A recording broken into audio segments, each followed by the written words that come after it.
अक्सर फिल्मों में आपने देखा होगा और तारीख़ी दास्तानों में आपने सुना होगा कि किसी बादशाह ने किसी शहज़ादी की मोहब्बत में ताज महल तामीर करवा दिया, लेकिन बल्तिक फोर्ट की ख़ास बात यह है कि ये किला एक बादशाह ने अपनी बेटी की मोहब्बत में तामीर करवाया। कैसे? असल में बल्तिस्तान के बादशाह की बेटी की शादी जब यहाँ पर हुई तो उसकी बेटी ने शिकायत की कि यहाँ जो मेरी रिहाइश गाह है ना, वो मेरे महल के जैसी नहीं है। तो बाप ने कहा कि मसले कोई नहीं है। तो बल्तिस्तान से वो सभी वर्कर्स मंगवाए गए और उन्होंने यहाँ पर आकर शहज़ादी की ख्वाहिश के मुताबिक एक महल तामीर किया, एक किला तामीर किया, बल्तिक फोर्ट।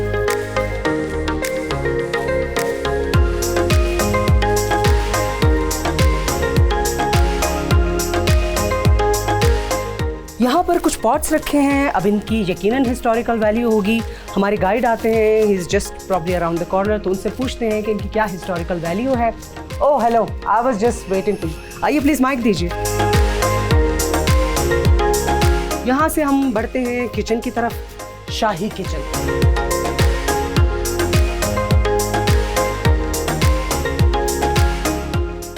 तो ये उस वक्त के ख़ानदान का किचन था, शायद इस तरह के बर्तन इस्तेमाल होते थे मसाला पीसने के लिए। और वो तवा है, हाँ। ये लकड़ी की चमचे सूप वगैरह पीने के लिए। और वो जो मशकें लटकी हुई हैं शायद ये लस्सी बनाने के लिए, और वो आपको हवा देने के लिए इसमें भी लस्सी बनाते थे। और ये जो रखी पंपकिन के शेल्स, इनमें पानी स्टोर करते थे। ओह, ये उसी ज़माने की इसको मतलब इसकी कोई रिस्टोर के जैसे था, ये वैसे ही है।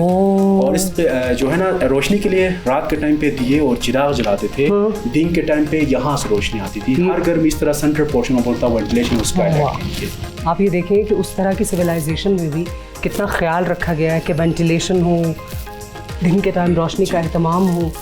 किचन के बाद मेरा ख्याल है कि शाही कमरे की तरफ, ऊपर छत की तरफ जाएंगे। ऊपर उनके बेडरूम्स है, बालकोनीज है, वो आपको दिखेंगे। ज़बरदस्त जी।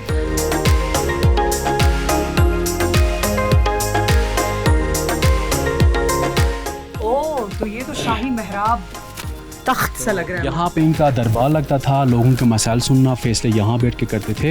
ये रॉयल थ्रोन है, मीर ऑफ हुंजा इधर बैठता था, बाकी लोग जो है नीचे छत पे बैठते थे। ओह, इस जगह पे सब लोग यहाँ पर वो अपने जो मसले मसाइल लोग लेके आए थे, मसाले जो होते थे ना, वो यहाँ पे मतलब हल करते थे बैठ के। ओह जबरदस्त जी। और ये सामने शायद ये वॉच टावर है, सिक्योरिटी रूम इनका। सिक्योरिटी रूम है ये जो छोटा सा बना। जी जी।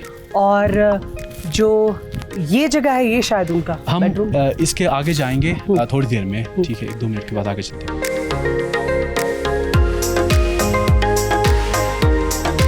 ये कमरा तो तारीख से भरा हुआ लग रहा है, इतनी सारी तस्वीरें हैं यहाँ पर। तो यहाँ पे 2 तरह की पिक्चर्स है, एक तरफ आगा खान फैमिली और एक तरफ जो है रॉयल फैमिली का। तो ये है आगा खान 4, इनका रियल नेम शाह करीमुल हुसैनी। ये 49 इमाम इस्माइल मुस्लिम का, और ये मौलाना अली इस्लाम के नस्ल में से है। इनका इन हुक्मरानों के साथ और इस किले के साथ डायरेक्टली कोई रिलेशन नहीं है। इन्होंने सिर्फ इस फोर्ट को रिस्टोर करने के लिए 80% डोनेशन किया था। इनका दादा परदादा और शजरा मोहम्मद सल्लल्लाहु अलैहि वसल्लम यहाँ पे लगा हुआ है। तो हुंजा के ऊपर एक ही फैमिली ने तकरीबन 1000 साल तक हुकूमत की है, तो 1974 तक। उनमें से कुछ की पिक्चर्स यहाँ पे है। इनसे पहले जितने भी हुक्मरान गुजरे उनका जियोलॉजी यहाँ पे है। अच्छा। ये है मीर गज़न खान और मीर शाह गज़नफर 1। इन्होंने 1863 से लेकर 1886 तक हुकूमत की है। मीर सफदर खान इनका बेटा 1886 से लेकर 1891 तक हुकूमत की है। 1891 में यहाँ पर जब ब्रिटिश आया तो ये चाइना सिंजांग की तरफ भाग चला। फिर तकरीबन 1 साल बाद ब्रिटिश ने इनके छोटे भाई मीर मोहम्मद नज़ीम खान को तख्ता बिठाया। इन्होंने 1892 से लेकर 1938 तक हुकूमत की है। मीर गज़न खान 2 इनका बेटा 1938 से लेकर 1945 तक हुकूमत की है। मीर मोहम्मद जमाल खान का बेटा 1945 से लेकर 1974 तक हुकूमत की है। और ये शायद शाही, ये सलमान एड्रेस रॉयल फैमिली के शादी भी आप ये पहनते थे। अच्छा। अब ये करंट मीर ऑफ हुंजा है। इन्होंने ये किला पब्लिक चैरिटी ट्रस्ट को डोनेट किया था। रानी ऑफ हुंजा इनके मिसिस प्रिंस शाह सलीम खान इनका बेटा। इनकी फैमिली अब हयात है और यहाँ हुंजा में रहते हैं।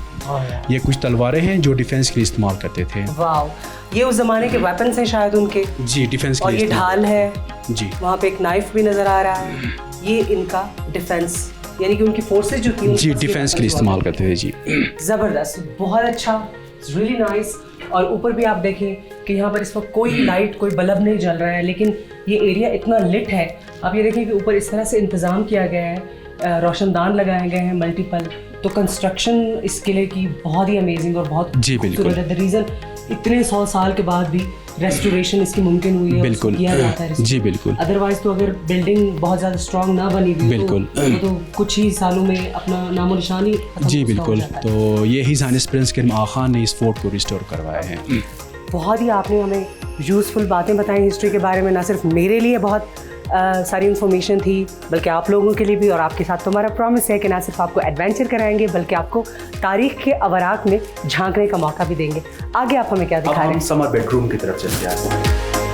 ऑलराइट, ओ वाओ, यहाँ पे ये फ्रेम्स में क्या लगा हुआ है यहाँ पे? तो ये ट्रेड एग्रीमेंट से हुंजा और चीना का फारसी और चाइनीज़ में लिखा हुआ है। अच्छा। तो उस वक्त जो है ना ऑफिशियल लैंग्वेज फारसी होती थी, बाकी बोलने के लिए हुंजा में 3 ज़बानें बोली जाती थी।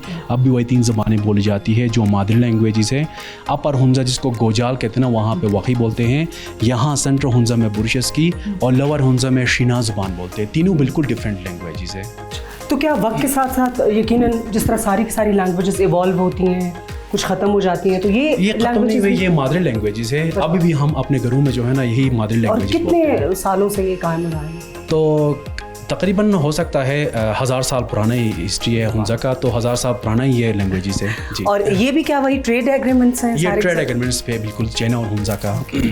और यहाँ पे ये जो टेबल के ऊपर रखा है, तो प्लीज डोंट, हाँ, ये अंदर जाना इजाज़त नहीं है ना, इस वजह से ये रखा हुआ है। और ये जो कारपेट आपको नजर आता है ना, ये तो बहुत ही खूबसूरत लग रहा है और मुझे नहीं लग रहा कि ये तख्त पे बिछाने वाली मसनद की कॉपी है। अच्छा जी।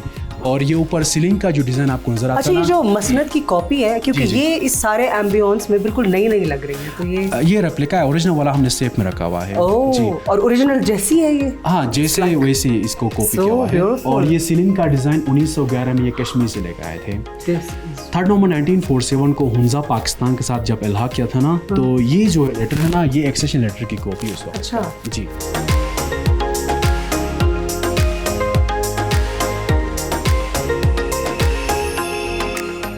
इतने सारे रंग हैं और तारीख भी बहुत सारी नजर आ रही जी है। बिल्कुल। तो ये है समा बालकोनी सन रूम। इस बालकोनी की एडिशन और कलरफुल ग्लासेस की एडिशन ये ब्रिटिश के दौर के हैं। ओह, और ये जो टेलीफोन है ना, ये हुंजा का फर्स्ट टेलीफोन ये क्या कब का है? 1930s में इंट्रोड्यूस हुआ था। और ये जो है ना लास्ट क्वीन, ये नगर वैली की थी, 2006 में वफात पाई 98 एज में। ये लास्ट किंग ऑफ हुंजा। और ये छोटा बच्चा मीर गजनफर अली खान, अब ये बच्चा हयात है और इनकी एज 70 प्लस में है। बाकी ऊपर सब जो है रॉयल फ्रंट रिलेटिव्स और उनके कजन्स की पिक्चर्स। और सबसे ज़्यादा जो यहाँ पर कैची चीज़ लग रही है और जो बहुत ज़्यादा इंटीमेट है, वो यहाँ पे ये जो शीशों का ग्लास का कलर्स का बिल्कुल। इस्तेमाल किया गया है। और ये बहुत ही कोई हवादार जगह रही होगी। जी बिल्कुल। तो यहाँ से इसको बिल्कुल किस हम पर्पस के लिए इस्तेमाल किया? ये sunroom as a sunroom होता था, सन बेसिंग जी के लिए? जी बिल्कुल। अच्छा, a lot of items। जी जी बिल्कुल। ओके, इनकी एडिशन कब हुई है इन चीज़ों की? ये मेटल इंट्रोड्यूस 19th सेंचुरी के बाद हुई ना, उससे पहले पत्थर और लकड़ी के बर्तन इस्तेमाल अच्छा, करते थे। तो ये तब इसमें ऐड किया जी गया। जी बिल्कुल। ये जो कार्विंग हुई हुई है ना लकड़ी पे, ये अल्तर कार्बन बल्तर, डिज़ाइन जो है ना, तो ये कश्मीरी डिज़ाइन है। ये वाला जो- जी जी बिल्कुल। तो ये है विंटर बेडरूम। अच्छा, समर्स के लिए अलग बेडरूम्स हुआ करते थे और विंटर्स के लिए अलग बेडरूम? समर के लिए क्रॉस वेंटिलेशन है ना, यहाँ पे विंटर के लिए जो है हीटिंग सिस्टम है अंदर रूम के अंदर ही। इसका सेंटर पोर्शन हीटिंग और कुकिंग के लिए, ये डाइनिंग पोर्शन और वो स्लीपिंग पोर्शन है। और वहाँ पे वो बेबी कॉट भी एक जी, रखा ये बेबी कॉट है। अब भी हमारे बच्चों के लिए इस तरह के मतलब कॉट इस्तेमाल होते हैं। जी। ओह, यहाँ तो एंट्रेंस के साथ ही मेरा ख्याल है म्यूजिक। जी, ये जो है म्यूजिकल इंस्ट्रूमेंट्स है। अब भी हम शादी ब्याह और दूसरों ओकेजन पर इस तरह के म्यूजिकल इंस्ट्रूमेंट्स बजाया जाता है। और ये जो है ना ओल्ड चाइनीज़ पेपर करेंसी, ये फर्स्ट पेपर करेंसी है। 1920 से 1920 तक 3 साल ये करेंसी इस्तेमाल हुआ है। ओह, और इस साइड पे एक कारपेट है। यहाँ पे ये कारपेट जो है 200 साल से ज़्यादा पुराना है। ये रशियन गन से 17th सेंचुरी में इंट्रोड्यूस हुए थे और ये हंटिंग के लिए, डिफेंस के लिए इस्तेमाल करते थे। ओह वाह। और आगे बढ़ के कुछ और चीज़ें भी लगी हुई हैं। ये रेनोवेशन टीम है जिन्होंने ये फोर्ट रेनोवेट किया था, उनके ये ग्रुप पिक्चर है। और ये जो है रेनोवेशन से पहले का पिक्चर है। और ये बैक साइड रेनोवेशन के दौरान बैक साइड से ली हुई पिक्चर है। यहाँ पर ये एक शेर भी शायद लिखा हुआ है। जी, तो ये मौला अली इस्लाम की शान में लिखा हुआ है, या हैदर शाह सवार वक्त मददस्त ता साहिब जुल्फ़िकार वक्त मददस्त। Thank you so much Sajjad साहब, आपने हमें टाइम दिया, आपका बहुत शुक्रिया।